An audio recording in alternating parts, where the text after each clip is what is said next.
Cute. I got something here. I want to see if you know what this is. A cube. A cube. That's right. Yeah, right there.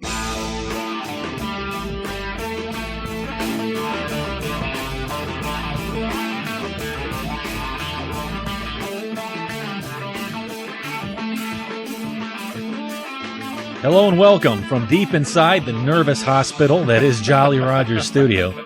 This is the Q Filmcast, and whether you're with us online worldwide or perhaps nationwide on one of our affiliate stations, thanks as always for tuning in. If you don't yet know, we are the show which brings to you our review of a particular film currently streaming on Netflix Instant. We gather here each week at Jolly Roger's studio, where we go around the table to tell you what we thought. That and our weekly top 3 list, which is always inspired by the movie in question. And this week, something a little special here, Hoodie. Ooh, Yeah, we're talking about episode 1 of our Walk of Shame. Yeah, that's me. The Walk of Shame. Out of way. Typically, we just pick a film from Netflix Instant. Right. We're doing something a little unique here. Walk of Shame. If you're going through Netflix, you see the film, you say, I'm humiliated. I'm ashamed. I don't feel like a man because I have not seen that film. Right. How have I not seen this film? Right. That's the film you're going to select. That's Every film. other person you know or have known has seen it. Yeah, like you hide in shame. Like look away. You lie. Yeah, you lie. Yeah. Oh, yeah, that part. Yeah. That part where he drives the car. Yeah, I loved it. Oh, yeah, it was nice. So Hoodie's going to lead this one off, and we'll get to that in a minute. We will reveal the film. Right. Let's get into some quick introductions real quickly here. I'm Michael, your host. Hi, I'm Michael. Yeah. And to my left, as always, there he is. We're talking about James Hard Sub Savage. What's up, Maestro? Oh, I'm all right, Savage. How you doing? Did you have a good week? I did. How are you? I had a good week, Savage. Yeah? Let me tell you why. Yeah. Well, I got a really good deal on potted meat. Did you? First of all. I had a bit of a snag, though. Yeah? Walked in, saw my mother. She was with Jesse Dixon. Ah, that's never a good thing. Terrible situation. Did you see Red? I just saw red. I did. These are all hints at what the movie is. Exactly. So yeah, I'm doing okay. Okay. Yeah, didn't have to go back to the nervous hospital. Had a good week. So yeah, there's your clue. Fast forward to the review now. Yeah, but what? Because everybody knows what this movie is. No, only one guy hasn't seen it. We have 5 people here, and 4 have only seen this film currently before we decided to cue it. So that means there's others out there, Max. I'm sure. And there's Don't be ashamed. Don't be ashamed. Yeah. Come forward. My name is Matt, and I haven't seen this movie. And to your left, hello, Matt. Hi, Matt. And hi, Matt. Hey. Matthew St. Hoodie, Hi. the patron saint of high quality outerwear. Hello. How you I'm doing out. there? Yeah, he's out. He's proud. He's loud. Right. And to your left, we're talking about Max Gumbo Johnson. What's happening? In Gumbo, would potted meat suffice in a No. pinch? In a pinch. No. In a pinch, Max. Nope. What about Boudin? What about Boudin? No. Even with mustard? No. $5 for $1, Max. I don't care. Okay. Then you're wasting your time making boudin with $5 for $1 potted meat. That's Max terrible. Gumbo Johnson, the Cajun Connection, the Cajun Express, the Raging Cajun. That's our guy right there. He comes in all the time. Great attitude. When does somebody cook for me? Come on.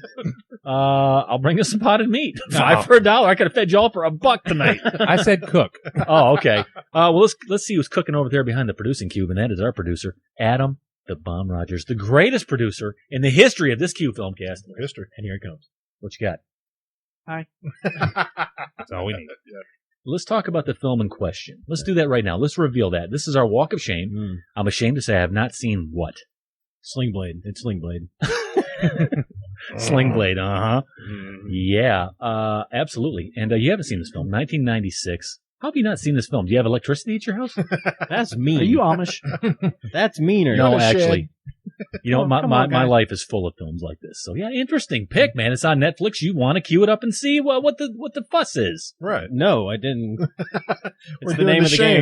game. No, all my friends in high school had all seen it. I hadn't, and then they all talked like him for months, and it was just all of that. It was just like you guys tonight. And I said, I hate this movie. I'm not doing it. I'm never watching this movie ever. I've done a pretty good job. I'm completely trying to restrain myself. I had a good run. I know you are. I know you all are, and I appreciate that. I'm going to sneak one in later. Can I have one, please? Yeah. Just one later. They're going to creep in. We should all do an impression. It's so overdone. I'm not doing it. They're going to creep in. All right, so that's the film. We're talking about Sling Blade 1996, and we're talking about the directed. You put a director in a film, and he acts, he's a director. And this is like thick director. I mean, this is like every scene, here's your director. Mm-hmm. Pretty much. Nice. See, they're going to creep in. They will creep in. Yeah, Billy Bob Thornton. Really his big punch into Hollywood. I mean, this was like, boom, I'm on the scene, guys. Here I am. Yeah, it was a powerhouse. It was a powerhouse, man. So that's the film. Let's get into that here in a bit. But first thing, let's talk about how to keep up with us. Look, you know, we do this every week. Yeah. Facebook, Twitter, iTunes, Google+, YouTube. But why do that, Savage? Why do that when you can just go to the qfilmcast.net? Yep, I reckon so. qfilmcast.net. And also, you know, go to iTunes. 5-star review. Go there, give us a review. 5-star punch. We like that. We want those 5-star It's reviews. fun, too. We've been getting a few of those lately, actually. I'll reveal that to you guys later. Yeah, but iTunes and the qfilmcast.net. We love feedback. So there you go. All right. It's walk of shame time in the queue. So here we go. You guys ready?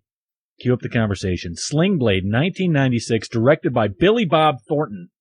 It was kind of his calling card to give me a shot. Sure. And they gave him a shot with this film. It stars Billy Bob, Dwight Yoakam. Boostag. He's just an a-hole, I think. John Ritter, the late John Ritter, who was a kid I loved. Jack Tripper. Yeah. J.T. Walsh, the late J.T. Late Walsh. J.T. Walsh. Lucas Black, Natalie Cannerday, and Robert Duvall. Robert Duvall! Whoa! Coming in hot off the bench. Robert Duvall. Yeah, scared the living hell right out of me.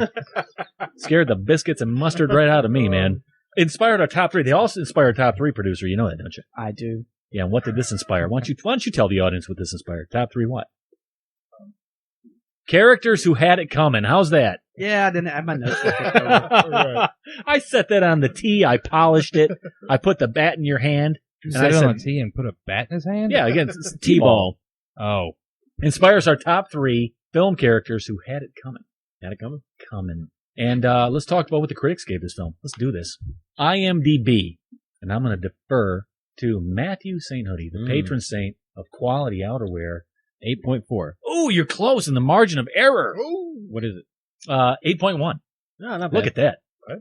James Heartsome Savage, as I used to say. Critics, what do you think Rotten Tomatoes gave the film 1996 Sling Blade? Critics, 84. 96.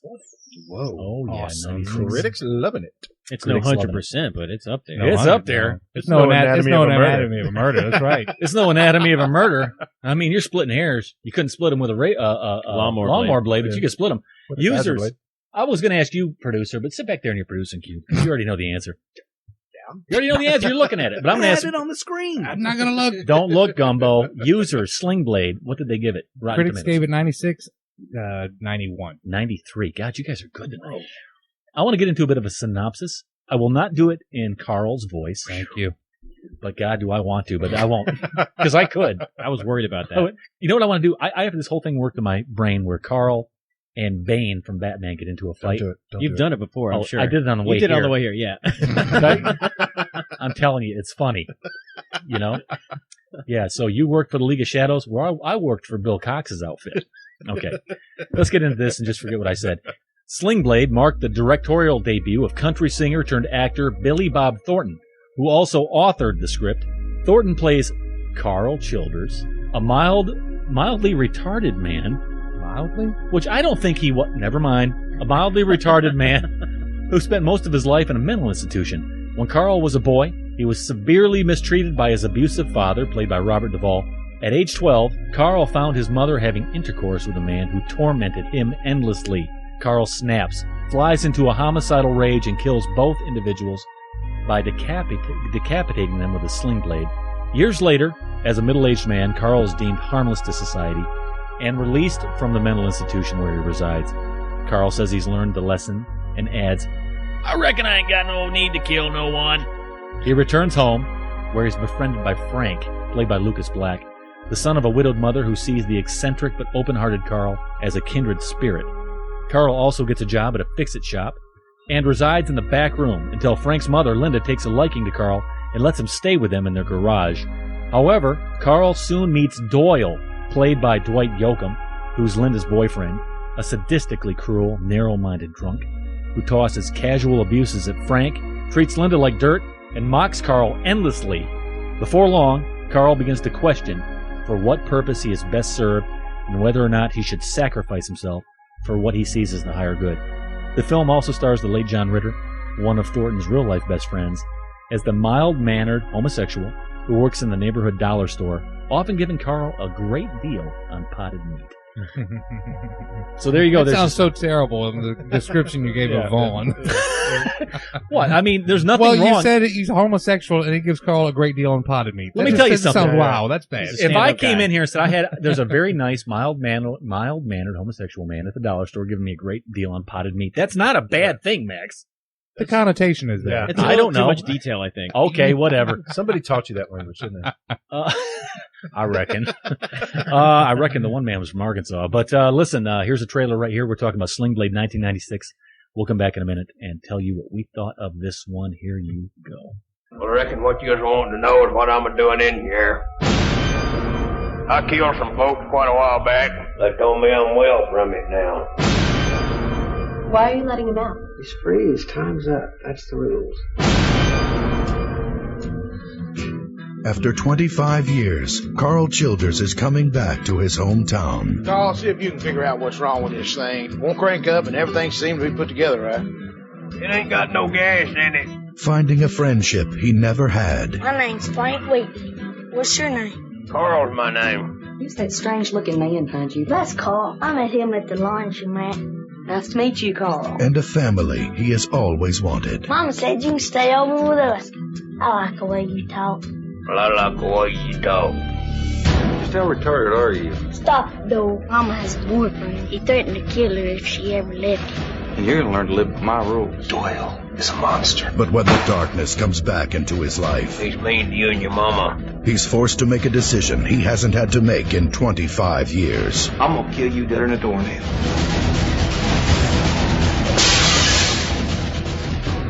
Q Filmcast, and that's the film right there. We're talking about 1996, Sling Blade. Would you call this a classic at this point, Max? Yes, I would. Yeah, it's certainly in some kind of time capsule somewhere. Yeah, it's a modern classic. Modern classic. There you go. 1996. Let's get into a little bit of Did You Know?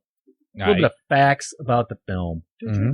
Did you know, Savage? Did you know that in order to make Karl's walk more accurate, awkward, and consistent, Billy Bob Thornton placed crushed glass in his shoe? I did not. I Just actually put a knew rock in there? Did not How did know I that. know that? He's a method actor. Don't tell him that he's going to bleed for his art. Does he hang out with Daniel Day-Lewis? Yeah. That would be awesome. Could you imagine Daniel Day-Lewis and Daniel Plainview and Carl in business That's together? I'd like even- to see them both auditioning for this. That would be. Oh, that would be great. Right? Did you know, Max Gumbo Johnson, that Billy Bob Thornton said he wrote the role of Vaughn, played by John Ritter, specifically for him? Yes, I did know that. They were good buddies. I did read that. They were friends. Yeah. Did you know, Savage, that when Doyle tells Linda that retards make him sick, which is terrible, he adds that the same is true for antique furniture and midgets? Yeah, no, I caught that. I was paying attention. Crazy. But I know people who are afraid of midgets. I did not catch that. I did. Antique You know how I furniture? get around antique furniture. They'll make me Is sick. that what he said? Yeah, that's what he said. As much as I've seen this film, I missed I that. swear to God, Linda, they'll make me sick. Antique furniture and midgets. Did you catch that, producer? Yes. Okay. Producer, did you know that Billy Bob Thornton had written the script in longhand at his family house in Hot Springs, Arkansas? Wow. Here's an interesting one. I like this one.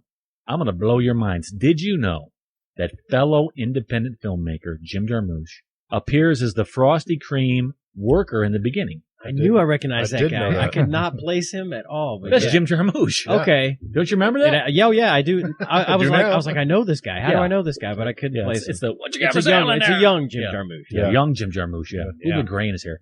I like this, and I like this knowing this before I watched it again. Did you know that the last spoken word in the movie by Doyle, Vaughn, Frank, and Linda is the same? Carl? Almost kind of like, Carl, what you doing, Carl? That's the last line by anybody other than Carl and J.T. Walsh. Carl? That's interesting. I like that. And it works for the film, too. Mm-hmm. Currency. Let's talk about what we're going to rate this with. Matthew St. Hoodie, you know for a fact we do not use thumbs up. We do not use thumbs down. We let the film tell us what we're going to use. Right. And I think, if we even talked about this? Yeah, I think we've tossed. Hoodie looks at me like, huh? I don't know what we're even It's doing. French fried taters. French fried taters, of course it is. Why not? Come on, it's obvious. He loved them. He loved him French fried taters. He could eat 3 large orders in a row, not even belch. Max, it's not a large order, it's the big uns. That's not what I almost said Brian Cox. No. Carl. No, not Bill Carl. Cox. Bill Cox has said. That's his Oh, that's right. He said I think Brian Cox has mentioned that, though. Brian Cox probably has mentioned that. Going back into the queue, didn't you say that every movie should have a picture somewhere of Brian Cox in it? Which wouldn't hurt. And you said even if it's on someone's desk, it should be in there. I think Yeah, so. okay. Yeah, it would be I fantastic. stand by that. I don't remember it, but I stand by that. Well, let's get into this thing. Let's go over to Matthew St. Hoodie. It's your pick. It's your shameful pick that you have not seen this film. Let's talk about what you gave us. How many French fried taters with mustard on them are you going to throw to this film? That mustard changes things. I can only go 7 on this one. Maybe it was way better in 1996. I don't know. It was a good movie. It wasn't anything really to write home about, I didn't think, but it was a good movie. It's certainly one that in 96, if you hadn't seen it, everybody walked out of the theater going, I know. Uh-huh. I remember. Okay, so 7 for you. We're going to get into, I thought you were going to tank it. I thought the look on your face was like 4. No, I didn't mind it. It was a good movie. It just was not a fantastic, great film. I think it had been overhyped over the years, maybe, with all the impersonations. That's probably it. You have to temper that against your review, maybe. Yeah, it was 7 for you. Let's go over to Hard Sub Savage. Yeah. How many French fried taters with mustard on it? That's mustard. Mustard. Yeah, with mustard. Mustard on it's good to me. Yeah. Man. How many are you going to go with? Yeah, I've seen this many, many times. And I've always had some problems with this film. So I'll stick with Hoodie. I mean, it's a good film, but it's a 7. 7 for you. It's a 7. Yeah. Max Gumbo Johnson, what you going with? I'm going with a 9. I could be moved to a 10. Wow. Yeah. Okay. This is one of my favorite movies of all time. 9 for you. Even though I rarely mentioned that. I'd forgotten how much I liked it and really I don't think I've ever heard you mention Sling Blade. Well, because you figured, what's the point? You've talked about it so much. I don't know. It's just one of those ones that's just kind of the back of your head, and then it gets brought up again. You're like, oh, I forgot how much I liked that movie. The producer. Mm-hmm. We're talking about French fried taters. We're talking about Sling Blade. How many are you going to get? Drum roll, please. This movie annoys me. Oh, God. And I've got some stuff to back this up now. Okay. But I'm sure you do. I'm going to say 4. Oh, come on. Didn't he just whip out a film from his collection called Dead Girl and rave about it? Yeah. Okay. You're right. So that's what we're up against this day. That's where the bar is set, boys. Yeah.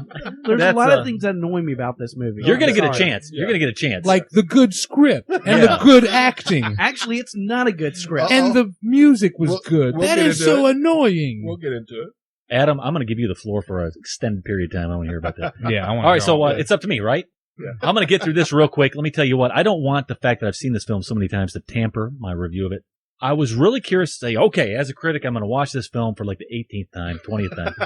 I'm going to go 9 because despite all the window dressing and all the stuff that's fun and quotable and the stuff that's so in your face, the spine of it, which is what makes a movie timeless, the script, the score, the character, the pieces put together, it's still intact all these years. I'm going 9. This is good. How's that? And we'll get into that. I'm going 9 on this. I'm with you, buddy. In the end, it's all about the script, man. I'm double Adam plus 1. Yeah, the story. Okay, so there you go. How many French fried taters? 36. 36 taters. 36 large orders of fried taters. Oh, boy. With mustard on them? I think we could probably eat 2 of those, not even belch. Hey, I wonder if he would belch after 36 orders. Man alive. All right, well, let's get into some of the film here. Let's talk about why we landed on these scores. Matthew St. Hoodie. Listen, man, you're in the hot seat. It's your film, so you're going first. You tell me why you gave it a 7. Let's talk about what you liked about the film. Let's talk about that. Billy Bob Thornton. Fantastic. And I will admit, before I had seen it this time, I had seen his monologue that he delivers at the beginning, which is... Yeah, the short. It really is. No, I haven't seen the short, but the monologue he delivers to the reporter, that whole scene is just awesome. That's before you see the word Sling Blade on the It's on the great. screen. Well, I mean, I had seen that part, and his delivery of that under the low lights, one shot, gorgeous. It really doesn't get better than that. Yeah. And it's surprising, really, because I'm not a huge fan of Billy Bob Thornton. Wasn't that all ad-libbed? No. I wouldn't think so. No, because it was a short before. I mean, he wrote the script. I'm sure it was pretty loose. He did a fantastic job. Never to break character. I mean, he became this guy. He really did. Yeah. And you got to hand it to the guy. I thought Dwight Yoakam, I didn't know that was Dwight Yoakam, but I thought he was crazy good. And his band, rocked. They didn't have a band. No, it was a band. I'm getting the band back together. We don't even have a band, Randy. Randy. Yeah, this is all about Thornton, man. You talk about something being someone's vehicle. Yeah. He's driving the car here. Yeah. Well, he nailed it. So you really like Thornton in this. You thought, well... yeah, and like I said, I'm not a huge Thornton fan. I really can't even pinpoint to why. I really liked Pushing 10. That was one of my favorite movies. That was pretty good. Yeah, I liked that. It's a great movie. Well, Cusack does. Yeah, but Thornton steals the show in that one, too. So, I don't know. Do you feel like he slipped? Like, why doesn't he do more stuff like this? This is in him. What's going on? I can't even think of... Bad Santa. I can't name another movie he's done. Well, whatever the case, he could sure write a movie about French rabbit-taters and slow people. Let's talk to James Hearts of Savage here. You went... 7. 7? Yeah. Okay. You've seen this many times. Many times. Are you going to talk to me through seeing it this last time, or are you going to more default to the first time you've seen it? No, I can't default to the first time because it would have been a 10. For one, I'm automatically on guard against Southern movies because it's so easy to ham it up for the actors to over Southern, and being a Southerner myself, it automatically pushes me out. And there were obviously some non-actors in this film that hit me wrong as far as, I understand the authenticity of it, and it kind of rang true in the language, but the acting skill, the chops weren't there. Mm-hmm. Lucas Black pulled it off. I think he had one role before. No, Adam was his accent. I was going to say Adam was. No, and it still is his accent. As a grown man, that's his accent. I thought the kid was. I have something good about that too. I like the kid. No, I really didn't like him because of the accent. No, that's just how he talks. I like the way he talks. Exactly. I really don't. I like the way Carl liked it too. Right. But there's a lot of right with this. The story's great. The actors who are acting, J.T. Walsh, I think he kind of stole it whenever he was on screen. A lot of actors say that they wished he would have been more known. A lot of people that worked with him said this guy was so good and so prepared. It was a shame people didn't know that about him. Yeah. No, he was definitely a powerhouse in everything that he was in. I think there's a little bit overhyped to it because it is kind of simple, and there's kind of cliches and there's archetypes and tropes throughout this thing. I can't give it like the high love though. I just can't. But would you give it its credence as far as being extremely ambitious in its uniqueness? It was like, we're going to do this and go all the way with it. If we're going to do Carl, we're going to do full Carl. Yeah, no. And I respect it for that. But I've also seen the interview with Billy Bob and how he came up with Carl. And he knew a guy like this. Well, he was just mugging too. He was trying to make the ugliest face and the ugliest voice that he could, and then he came across this thing, the Carl. Yeah. And there was this, and then all of a sudden he had this character that he could be. You know. Now the short and this is where he raised the money for the film when he shopped the short around the film circuits or the festival circuits. And I think the short is superior. The monologue in the short is a superior monologue shot in black and white. Seriously, really? Oh yeah, with Molly Ringwald shot in black and white. I haven't seen it. Yeah, it's the same thing. But it was pretty much an advertisement for what he wanted to do. Right. It was just this kind of a short, and that opening monologue is what it is. And then through the power of that short, he got the money to make this film. Okay. And the climax was great. Dwight Yoakam was great. Dwight Yoakam, man, how did he pull Hoodie? How did he pull Dwight Yoakam out of the hat? Because that's not one you say, okay, I need this. Got to be Dwight Yoakam. How'd that even happen? Because maybe he auditioned him. Yeah, God bless, man. Yeah, that makes sense. Country singer and all, but his look and everything even worked to the character. I know him and Robert Duvall were friends. That's why he cast Billy Bob and the Apostle. Apparently, Thornton's a cool guy. People that meet him say he's a cool guy. They like to make friends.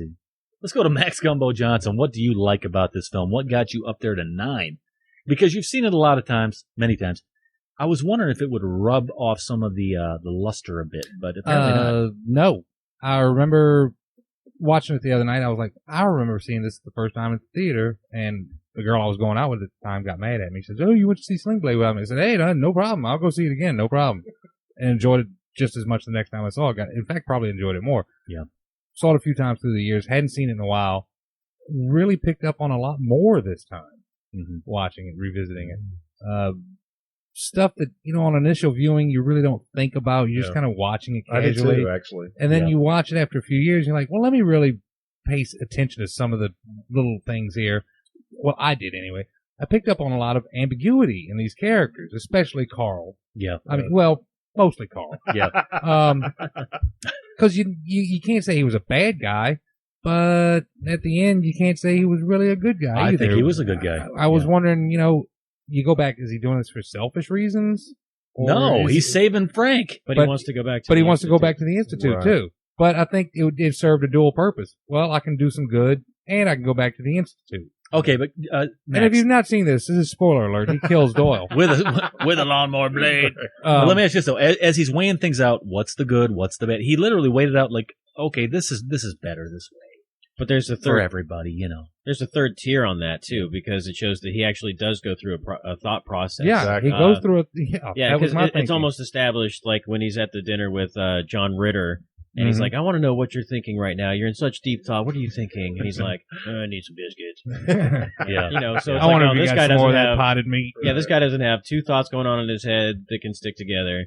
And at the end of the movie, you know, he's put together this plan, a relatively simple plan, Yeah. but very effective, by the way. It completely worked. So, yeah, he's got something going on. He did good for the family, and he got back to where he needed to be. So, You know what else? But at the same time, I think our point is that he had a thought process here. If they could establish that he had a thought process, that's premeditated murder, and they let him out of a mental hospital, Right. they could say, you're guilty of regular plain old murder because you're planned on murdering Okay, this guy. okay. We could send Or you to you- regular prison. Well, I'm Or gonna tell you you could one have thing sued about the this hospital. though is everybody in this movie assumes he's retarded, and what I liked about this film is he's not. This is a man completely functioning. He knows exactly what he feels, how to articulate many things. I mean, this is not a breakdown of a retarded person. I think that's the inside joke here. Carl's not slow. I mean, Karl has his faculties together. Well, I mean, Feels this solid. is just his petri dish of life, and he knows exactly who he is inside this world. yeah. I think a lot of that goes back to the. I mean, this is referenced throughout the movie. I mean, literally throughout the whole movie is the abuse he took from his parents. Yeah, I mean, they said he'd come out to beat me regular. I mean, what they would just come out there just to beat you every now and then. And you know what? When he's telling Maybe. this stuff, it's compelling because real quickly, I'm going to tell you why I love this film, and it's all back to the script for me.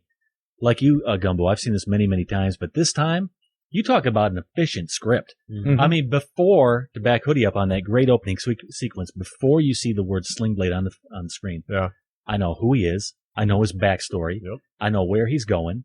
I know what he's about. I know the danger imposed by letting him out within 10 minutes. Yep. It's efficient. So when you see him walking down the street with those books, you know exactly who this guy is. It's so well written. It would be easy for this film to hide behind the window dressing. Okay, here's a very obvious character, over-the-top character. And let's just make the movie about that, and you'll be able to quote it, and you'll love the film for that. Take that away, the writing here is spectacular to me. It would have been easy to fall into cliches, which you said it did, and it doesn't. No, it does. It falls Yeah, into a okay. trope. It falls into the magical minority who sees through everything, who sees the truth of everything. Either it's a child, or it's a woman, or a fairy, I don't think or the that- I don't- minority. I don't This think that- time it's the magical retard who sees through the heart of everything. I You don't, know? I mean, it is. It's a trope. It's absolutely a trope. I don't know, man. I don't think that was. No, I don't think that's what was Yeah, all going well, on. I in understand this what movie you're at all. getting at. I'll Yeah. give you that, man. But I think it almost kind of That sets doesn't it- mean it's not effective. it sets But it I up don't to think be that's that. what it but did. it's- I don't think that's what it did. Hey, look, that inspires me to go talk to Adam. Yeah, that's Adam, he's our magical producer. hey, what? because he gave it the score equivalent of Yeah. his IQ, a 4. Tell you what, we're talking about Sling Blade 1996. Let's let the producer do his thing. We'll take a bit of a break. Let's do a piece of the film, then we'll come back. But first thing, Adam, go. What you got? Let's all stare at him while he talks. Yeah. Okay. The film isn't bad. Okay. You gave it a 4. Well, I have that my means reasons. it's bad. Okay. What Okay, are your reasons? Billy Bob, this is his best performance ever. Hands down, each time I see this movie, I still do not see Billy Bob Thornton. I think Dwight Yoakam is fantastic, and John Ritter is great. Okay, so no problem with Okay. the performances. Not on those. Lucas Black annoys me to no end. I thought his accent was horrendous and trying to make fun of Southerners. In Right. fact, that's his real one. Yeah. I saw that he turned down the role for the horse whisperer because he wouldn't change his accent. Well, that's the way he And talks. I mean, He hasn't. He keeps doing that. He gets turned down. I don't know why you say he's because of making this. fun of Southerners. It's No, the way he talks. Yeah. It's horrible. He ruined Yeah. a lot of movies that I was liking until he got Yeah. in. Like Tokyo Drift? Like Legion. Legion, yeah. I liked him in Legion. Hey, wait But a second. Here's my problem. A lot of the like things deals with yeah. the script. Okay, I love this. First of all, who lets a mental What? mental patient out with nowhere to go. I don't know. Max is sitting here. That's a problem. Someone does. That is a story They- problem. they- Let them know where you're Oh, here supposed you to go. You don't have where to go, but you're going to leave. Right. By the way, Can't that was stay a, here. Who sets that up? There, someone That should have actually had does custody of happen, him. though. It does happen. So that's Well, a it's legit Does he problem. have anywhere to go? No, not really. I heard he's going back home. Well, you're just going to let him go? That's time's up. Nothing yeah, we I can guess do. so. Yeah, that's why they end up on the street. That's That's what he said. That's Yeah. a legit But who actual does problem. Yeah. That's just dumb. Okay, All so right. you're getting hung up on the details. Yeah. The But- social And first of commentary. all, 11-year-old kid and Carl having deep conversations, you don't see that ever happening. I don't know A about kid deep. that's 11 that is not going to have deep conversations like he is.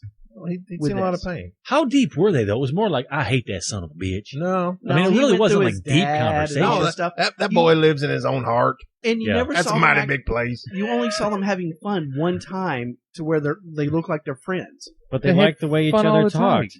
I When don't they know. were sharing the potted meat, that was fun. You know, in that scene too, man, when they talked about a little bit of just something real quick to tie the scene up and make it believable. I think I see one right there. I mean, that says so much about the scene that Right. shows a complete unity between them. And it was kind of established that the kid didn't really have friends anyway, Mhm. so him coming He along and played being football with them. I don't know. That whole relationship worked for me. I have a question to And then, Adam. and then the last thing is at the very end where he's about to kill Dwight Yoakam, tells him he's going to do it.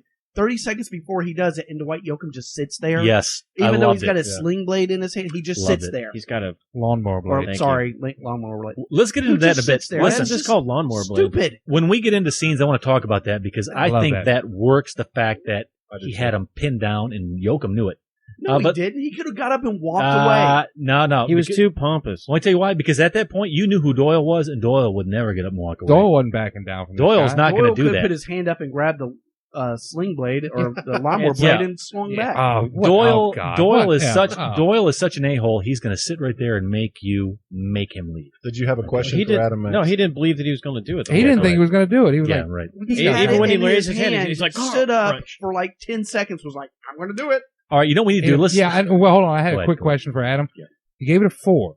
Talked about all these things you hated about the movie, yet you started your statement with, quote unquote, every time I see this movie. How many times have you watched this movie? 3 times. Okay. Three times. 3. You've watched it 3 times. 3 times. That's twice as much as Matt. So you watched it once, hated it, and then you decided to No, watch the it first again. time I liked it. Right. And then the second time I Nice. was like, okay. Right. And then now when I watched it like this time, I was just like, God, there's so Okay. many stupid Yeah. plot holes. You know what? Let's take Nah, a break right you here. don't. You need to learn what a plot hole is. Let's take a break right here. Savage, we come back. You're going to pick something up. Tell Sure. me about something in this movie. I will. Right here, let's take a break. Sling Blade, 1996. Are you ashamed to say you have not seen it? Sling Blade. We'll come back in a minute to talk about some scenes. I picked up a Kieser Blade that was sitting there by the screen door. Some folks called it a sling blade. I call it a Kieser Blade. It's kind of a long wood handle, kind of like an axe handle, with a long blade on it, shaped kind of like a banana. Sharp on one edge and dull on the other. What the highway boys used to cut down weeds and whatnot. You know. Well, I went in there in the house, and I hit Jesse Dixon upside the head with it, knocked him off my mother. I reckon that didn't quite satisfy me. So I hit him again with it in the neck with a sharp edge and just plumb near cut his head off. Killed him. Q Filmcast, Sling Blade, 1996. That's the film we're talking about. There's a piece of it. And let's get into a bit of this, guys. We're talking about scenes now. Yeah. And let's go over to you, Savage. Sure. Let's talk about scenes of this film. Now, when the film's done, Yeah. you think back, I just watched Sling Blade, 1996, modern classic. What do you think of it? Well, as somebody who's seen it many, many times, I was surprised, like Max said, to go back what he said. There, with a critical eye, I picked out things that I'd never noticed before. Like what? About the little brother, of all things. The one that wasn't much bigger than a squirrel? Yeah. You know, all the times that I've watched it, I just figured it was a baby. Mm-hmm. I never picked up that it was an abortion. That they Deliberately aborted this yeah, pregnancy. and I never picked that up until this time. I don't think I did yet. What are you talking about? It was prematurely born. No, it was That's no. how I took it. It was No. premature. How- No, because what they did we miss? because he said they somehow forced it to come out early. Oh, they did. And, That's right. They did, Max. And it didn't live longer for him to put it in the ground. Yeah. You know, it wasn't just prematurely born. Yeah. And then that makes it kind of more cruel that he kind of buried a baby. So that tells even more Carl's story about who his parents were. Exactly. Exactly. See, I didn't pick up on that. And I never picked up on that. And that goes back. And then go back to your point, is you kind of take Karl to be a simpleton, but is he really? Or is he just processing things on his level? Mm-hmm. Because he obviously can read, he's obviously coherent, he obviously can string together some premeditation. Yeah. So it isn't just like he's stumbling through thought after thought after thought. I never picked up on that till I watched it this time. And those scenes with that in mind, I think that it kind of changes the film. It still has some of the inherent flaws that I find with the film, but I don't want to go into those. The scenes with J.T. Walsh, hands down great.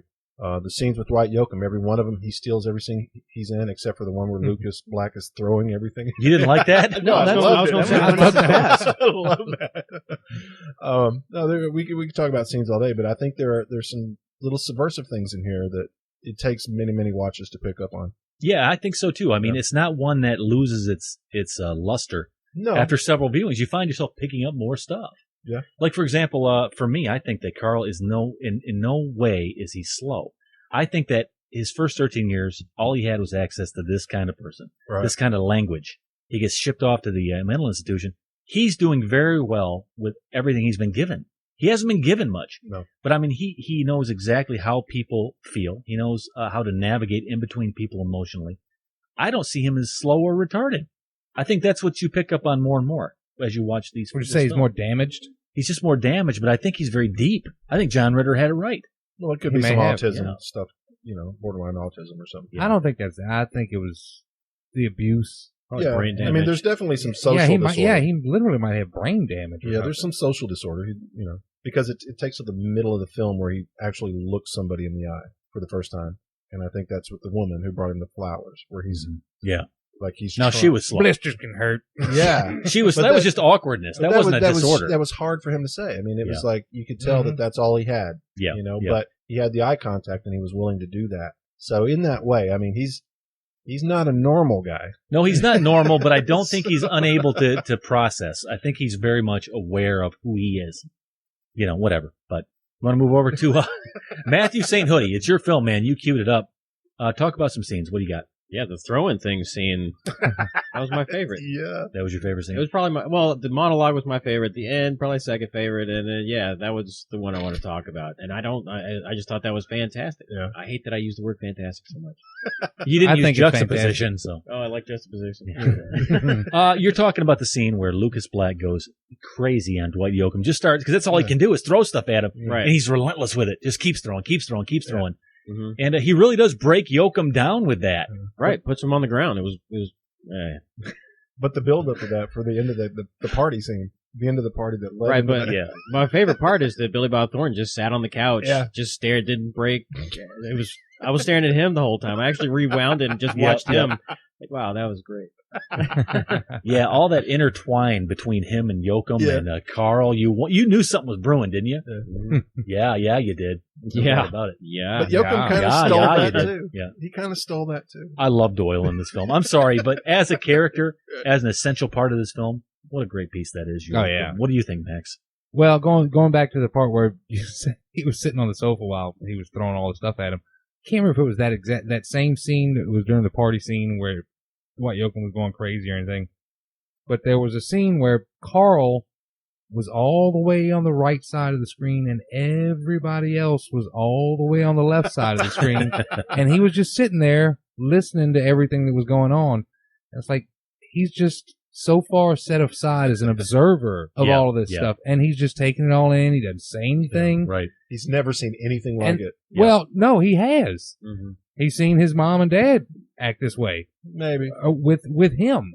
And, I never picked up on that. It's like, wow, here he is so separated and he doesn't say anything. He's just sitting there listening and all this activity and commotion is going on behind him because they were having this big, huge argument and blah, just everything going on. Never says a word. Yeah. And if you go back and watch it, you'll notice, I mean, he's way over at this side of the screen. Yeah. Everybody else is over on this side of the screen. You get the sense often that Karl's saying to himself, I just got out of a mental institution, but these people are crazy. Well, I think that's what triggered everything with him was I mean, I don't think I'm stating the obvious here. Well, I probably am. I take it back. All the stuff with Frank, he saw himself in Frank. And had to deal with a lot of that stuff. And he's like, there's no reason he's got to go through this like I did. Right. I can do something about this. I can fix this. And I can fix this. And, what are they going to do to me? They're just going to throw me back in this place. He kind of wanted to be back in the middle of the season. I mean, look, Bill Cox is locking him up at night with hard candy and magazines to entertain himself. Yeah. He gave him a key. He gave him a key. Eventually gave him a key. But the thing I liked about this film was everything was earned. Dwight Yoakam, in the end, he earned that beatdown. Lucas earned that sacrifice from Karl. Yeah. Karl earned his way back to redemption. I mean, the writing in this thing, everything made sense. Everybody kind of came to a head, and it was just like, okay, this is all making sense. It's appropriate. I really liked Yoakam in this film immensely. It was great for me, man. I mean, that to me makes the film completely. And what a great villain. One other thought I had, I think it was, I can't remember, it was something you said, where he's sort of an observer going through this, and he can form thoughts, and he can think of stuff. And I just thought of this. I think it was when he met his dad, and he told him, I read the Bible. Yeah. I agree with most of it. Right. Is that was that the word you said? I agree with most of it? I couldn't understand most of it. I couldn't understand some of it. Understand most of it or something like that? It took him 4 years to read the Bible. It took him 4 years to read it. But still, I think I know where you're going. But I think he did say at some point, he made an allusion that he doesn't agree with some of the stuff in the Bible. And I thought, okay, here's a guy that had Christianity or whatever they were, just pounded and beat into him. And now he's able to look at the Bible and go, maybe not. I don't really cotton to that part or that part. And then you see the baptizing scene, like, okay, I know what's happening. I love that scene. This guy gets baptized because he knows what's coming. What scene did you like? Where he comes in with the hammer. Yeah, what are you doing with that car? What are you doing with that hammer car? Why are you holding that hammer, Karl? Yeah, that was weird. In the waterbed where he's trying to get up out of the bed. That's right. Waterbed. I want to be baptized. And then he sits him down. We don't need any retards living in the garage, walking around with hammers and stuff. 4 o'clock in the morning. Hey, now that's legit, man.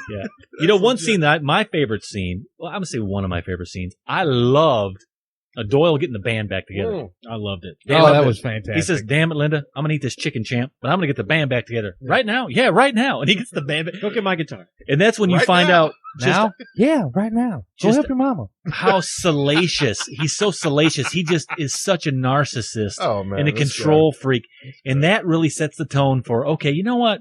It'd be nice if this movie someone took a lawnmower blade and cut his head into. No, you saw that coming from a mile away. It sets it up. I mean, by the time he gets what's coming, Doyle earns it, and I think he earns it in that whole sequence there when he's just so bad to his friends. But I love that scene. That said so much to me about who Doyle was. He's just mean. Real quickly, go ahead, Adam. What you got? My favorite scene was the one that Matt brought up with John Ritter and with that glorious head of hair. Yeah, let's talk about John Ritter for a minute. Where he's talking to Billy Bob in the cafe? The diner? Yeah. That was the best scene out of the entire movie. That's a good one. He's basically eating his French fried potatoes with mustard for the first time. And John Ritter's going to come clean with him and say, look, you're getting into a bad situation here. You're saying you like that scene. That was the greatest scene. I thought John Ritter, hands down, stole the entire movie in that one shot. Stole the whole movie. No. No, he didn't steal the whole movie. That was the best dialogue in the entire movie, I thought. And then just Billy Bob's reaction at the very end, just like, I don't care, I'm eating my potatoes. I like the ending scene between those two when he knocks on the door and he's basically saying, I want Linda and Frank to come to your house tonight. You've always been square dealing with me. Yeah. I don't think the God would send you to Hades. That whole thing, when he's talking about that. Where he sees through the truth of the whole situation.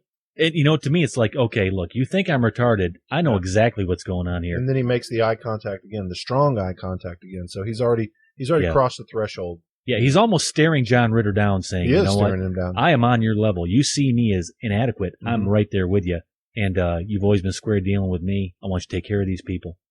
And, of course, his last line is, Karl? Yeah. As he moves on. What do you think of Bill Cox? I thought that was some bad acting. He's a terrible actor, but he was also in The Apostle. So there's like this group of those guys. I think he's sort of like a non-professional actor. He's a character actor almost, not a real good one. But I think he was just a local that they said, we like this guy. Yeah. Let's get him in the movie. This was his first movie. Yeah, it was. It was one of those things. It's like, look, we don't have much money here. A lot of those locals. That was probably his shop.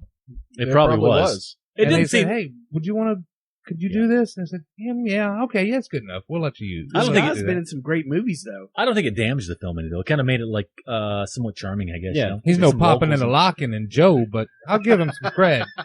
Yeah. Scooter. He couldn't act either. But they make a good double meat burger. His accent was authentic, and I think he was going for that, too, because Southern accents are hard. They're hard to pull off, believably. And I think that's probably one of the reasons, budgetary considerations, but probably the believability of the speech. This guy grew up in Arkansas, by the way. Yeah, no, I know. They were mostly locals. He's probably a guy I went to high school with or something. He was the voice of the Malvern Leopards. It didn't seem too out of place. I knew I recognized that. No, it didn't, but it did seem a bit stilted. You know, there wasn't the fluidity of a professional actor, and you kind of picked up on that a little bit. I feel like this is a love affair between him and his pen here. Yeah. I mean, he wrote the hell out of this thing. Yeah. You feel the same way? I just went up to a 10. Did you really? I did. I just saw it. He watched me. The more I think about it, and I'm going back, I'm like, wow, I didn't think about that. There's a lot to chew on with this movie. A lot more than you probably realize on a first or second or third or fourth viewing. That's it. So I'm moving up to a 10. Go up to 10. What about you, Hoodie? I'm sticking. Sticking to what, 7? Yep. What about you? How many taters you going? Are you up in your appetite? No, this still has some flaws to it, and I'll stick with the 7. I'm going 9 just because, unlike Dr. Strangelove, I didn't rip my shirt off. Right. When I rip my shirt off and I stand up on the coffee table and dance. Did you double down? I came close, man, because but you've I seen tell it you so what, many times. There's so much in this film that holds up for me that it's close, but I'm going to stick with 9. What about you, Adam? Just keeps getting worse each time I watch it. Oh, shut up. Every time I Long watch live it. John Ritter. Long live John Ritter. But you know what keeps going up? Ginger Dead Man 3. Can't get enough. Listen, this is the first film in our walk of shame round. And Hoodie, I want to say thank you for that. You leave I want to this say off. thank you. I want to say thank you for letting me talk about Sling Blade, because I would say it's on Netflix. It's streaming if you want to see it. If you haven't seen it, you'll be talking like Karl, even if you don't want to, because it is a blistering representation of Give us something. a Karl, Hoodie. Give us a Karl. Give us a Karl, Hoodie. Come on. There it is right there. That was good. That was Karl right there. Rub your hands together. No, I'm done. And listen, we're going to go to a trailer now. We'll come back in a minute, talk about our top 3 movie characters who had it coming, inspired by Doyle from the film Sling Blade. Would you do something for me if I had to ask you to? No, I would. Whatever you want. When you leave out of here tonight, I don't want you going over and staying with that door. He's got it out for you tonight. I got me a feeling, too. You ought not be over when he's all liquored up and mean that away. Your mama neither. When you get up here and leave, I want you to go over to that feller's house. Your mama's friend. I want you to give me your word on it. Okay. I give you my word on it. Is everything gonna be okay? Are you alright? Sling Blade, 1996. There's a piece from it. Film we're talking about tonight, inspiring our top 3 film characters who had it coming. So let's get into this, guys. Let's round this out with that, and let's start out with Matthew St. Hoodie. Go. What you got? The Bishop of Aquila. Oh, he had it coming. From Lady Hawk. You're talking about putting a spell on a couple in love? Who does that? I mean, who does that? They were Evil in wizards? love. He's not a wizard. He's a bishop. He put a spell on Navarre. That's a wizard. Isabeau. Yeah, that's right. Well, I'm going to have to revisit this film. I have not seen it in a long time. It's so good. Shame. I remember liking it. Good choice. I think he had it coming. He totally did. You can't put a spell on somebody, Gumbo. Come on. They were in love. Not people in love, you can't. You know what? I love you, and you put a spell on me, so tell me your number 3. Whoa. You like that? I always do that, you know. You're good at that. Good like that. My number 3, HAL 9000 from 2001. You think he had it coming? He had it coming. Why did he have it coming, Gumbo? Because But did he get it? He got it. He died. That's not the question. It's did they have it coming? He had it coming. He locked Dave out of the ship. Come on. He locked Dave out of the ship. Dave didn't do anything. Dave. No, Dave. Oh my God, Dave. He locked Dave out. Okay, Dave was just, trying to do his job. Hal totally sabotaged the whole thing. Screw Hal. Let's talk about the producer over here. I don't want to screw him at all. Number 3, characters who had it coming, producer. What you got? Uncle Frank from Hellraiser. I think he had. Oh yeah. Oh yeah. He really had it coming. Why? What was it he did that really made him have it coming? Let's see. He was sleeping with his brother's wife. That's enough. He tried He was a douchebag. seducing his niece. I think that's enough to have it coming.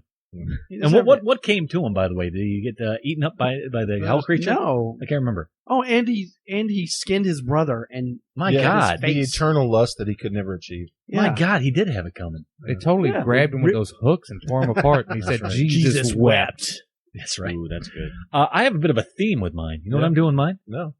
She had it coming. Oh. These are females who had it coming. I wanted to put a twist in All there. right. The ladies. You. My number 3, I'm going to go with Glenn Close. That was from, my, been my number one. that was your official number 1? No, that would have been my number Okay. one lady. My She's number my one- number one lady. I think she had it coming. You boil a bunny. You terrorize this guy after you seduced him, and you get shot in the bathtub, and you come up like a zombie out of the water. You had it coming, though. So did he, though. He kind of had it coming. He did. Everybody had it coming in that film. Especially that bunny. Do you think the bunny had it coming? You shouldn't have been so tasty. You had it coming. I'm going to say Glenn Close. I wonder if they went ahead and ate the bunny. I would have. No, you wouldn't have. Come on. Let's go to you, Hard Sub Savage. Yeah. Number 3, who had it coming? What is This it? one was kind of tough for me, so I'm picking some obvious ones. Emperor Palpatine. Well, he was just overly ambitious and evil. Yeah. Mm. Well, the evil part makes you got to have it coming. The guy was trying to kill Vader's son in front of Vader. Yeah. That's not Spoiler alert, sorry if no one's seen Empire Strikes Back or Return of the Jedi. good. He had it coming. That's for sure. Right. I think we have it coming with Matthew saying Hoodie's number 3. Between two guys, I'm going to go with Chong Li from Bloodsport. Yeah. Oh, I almost put him on my list. Absolutely, he had it coming. Hated that guy. Never seen it. Whoa. You should be ashamed. I should Wow. pick that. Right? But I've seen it. I can't pick it. Damn Should I pick it? Number 2 for you, Max Gumbo Johnson. What's yours? I wanted to go out of the box a little here and not pick some of the obvious ones. So I just went with my gut. Dodge Landon, the Tom Felton character in Rise of the Planet of the Apes. That guy had it coming. Yeah. The Haven't one seen that it. was the keeper Yeah. that kept spraying the apes Oh, down. yeah. Oh, yeah. And they took the cattle prod from him. Yeah, and that's just, right. Wow. He's from Harry Potter. Yeah. Yeah, you just stood up and cheered when the apes Yeah, just you did. took it out Yeah. on that dude. And that's a good barometer here. Did you cheer when they had it coming? That's Oh, a good yeah. barometer. You just felt great when that guy got it. One of my favorite films. Yeah, he did have it coming. No Yeah. doubt about it. He plays such a good bad guy. Yeah, he did in that one. Speaking of that, let's go over to the producer, greatest producer, number 2. What is yours? I actually did stand up and cheer when this person got killed in the movie. What is it? Paris Hilton in House of Wax. Have It not doesn't seen matter anything about the movie, but she has it coming regardless. I love it. I love that answer. Well, did she die or she just get Oh, wax she put got on? impaled in the face by a spear. Oh God, I love it. I stood up and cheered when the credits started on that movie. Paris Hilton getting impaled in the face. I like it already. That's what made her a star. Yeah. Yeah, that movie. Awesome. Face. Oh man! Who's got that? Yeah, it was a bit of a creeper. I got it. Yeah, nicely done. All right. Good answer. Good answer there, producer. Is it up to me? It is. I'm gonna go with the Wicked Witch. Yep. From the because I'm talking about she had it coming. Yep. I think she had it coming. She did. You Yeah. harassed She Dorothy. didn't. She killed her sister. You know my biggest shame? Actually, What? not really. I've never seen that. It's not on Netflix.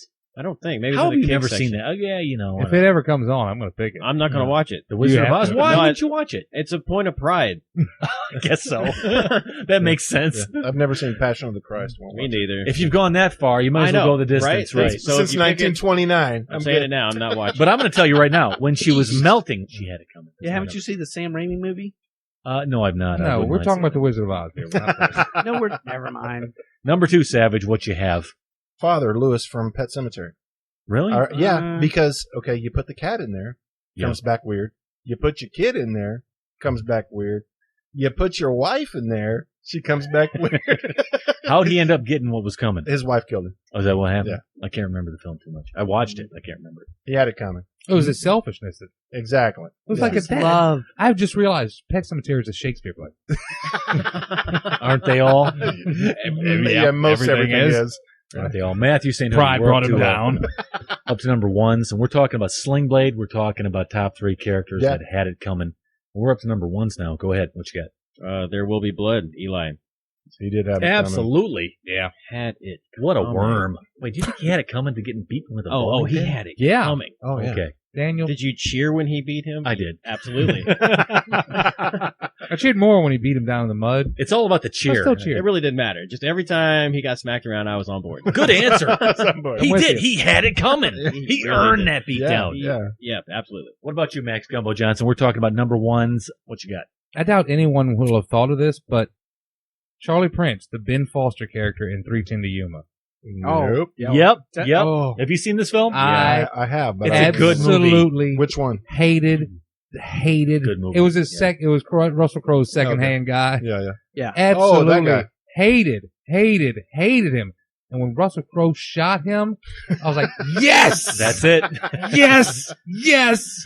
All right, so that's up to me, right? Number one. No. Adam. Oh, I'm sorry, Adam. Number, what are we up to? Ones? Number one. Number ones. Go ahead, reveal. My favorite movie jerk of all time. He Had It Coming. It's the first movie I ever owned.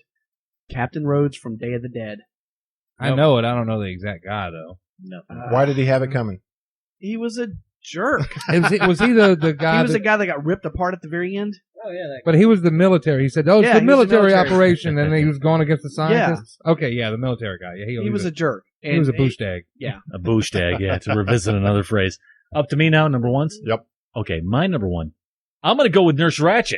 She didn't get killed though. Well, let me tell you something. But I've had it. You I was know like, what I'm saying? She had it coming. She had it coming. She didn't get all she deserved. But when Jack Nicholson jumps on her and starts, I'm going to strangle you to death. She had it coming. Oh yeah. I wanted to reach through the screen and strangle her myself. Me She too. had it coming. Join the club. When you're talking about females that had it coming, that's the one. I You're was- talking about pure evil. You seen this film? I have. What a bitch. We talk about that all the time. We need to watch that. What a bitch. I was reading something, in fact, researching for this. And I said, Nurse Ratched, did she get killed or not? Because I wanted people to get killed. And a guy said, every time I watch this movie, I hope it's a new version where she actually, nobody grabs Jack Right. Nicholson and she actually dies.